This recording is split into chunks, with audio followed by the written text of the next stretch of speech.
ఒళ్ళంతా గాయాలు, చెంపపై దెబ్బలు, ఒకరు కాదు ఇద్దరు కాదు 6 మగాళ్ళు కలిసి ఒక అమ్మాయిని చంపేశారు. ఇది నేను కాదు, శాంతి వాళ్ళ ఫ్యామిలీ చెప్తుంది. ఇది ఎక్కడో కాదు, విశాఖపట్నం జిల్లా ఆంధ్రప్రదేశ్ లో జరిగింది. పేరు జెస్సీ అలియాస్ శాంతి. ఫ్రెండ్ బర్త్డే అని నిన్న నైట్ బయటకు వెళ్లి ఉదయాన్నే తిరిగి రాని లోకాలకు వెళ్ళింది శాంతి. ఇంకా పాయింట్ కి వస్తే జెస్సీ డిప్లొమా కంప్లీట్ చేసింది. తన తండ్రి లేరు, తల్లి ఒక సెక్యూరిటీ గార్డ్ గా పనిచేస్తుంది. తన చెల్లి ఒక హాస్పిటల్లో నర్స్ డ్యూటీ చేస్తుంది. నేను నైట్ ఫ్రెండ్స్ బర్త్డే పార్టీ అని 6 అబ్బాయిలు ఒక అమ్మాయితో కలిసి ఒక హోటల్ రూమ్ లో బర్త్డే పార్టీ అని వెళ్ళింది శాంతి. కానీ ఉదయాన్నే జెస్సీ వాళ్ళ ఫ్యామిలీకి ఒక ఫోన్ కాల్ వచ్చింది, జెస్సీని విశాఖ మెడికల్ హాస్పిటల్లో జాయిన్ చేశామని.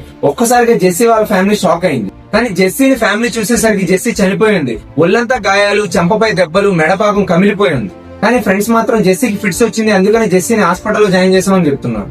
సో చూడాలి నిజాలు ఏంటో, శాంతిని ఎవరు చంపారు, శాంతిని 6 చంపారా, శాంతి అసలు ఎలా చనిపోయింది, ఈ విషయాలన్నీ మనకు తెలియాల్సి ఉంది. అండ్ అప్డేట్స్ అండ్ అవేర్నెస్ కోసం ఈ వీడియోని ఇప్పుడే మీ ఫ్రెండ్స్ అండ్ ఫ్యామిలీ మెంబర్స్ కి షేర్ చేయండి. అండ్ ఇలాంటి రియల్ అప్డేట్స్ కోసం సందీప్ టాక్స్ ఇప్పుడే సబ్స్క్రైబ్ చేసుకోండి.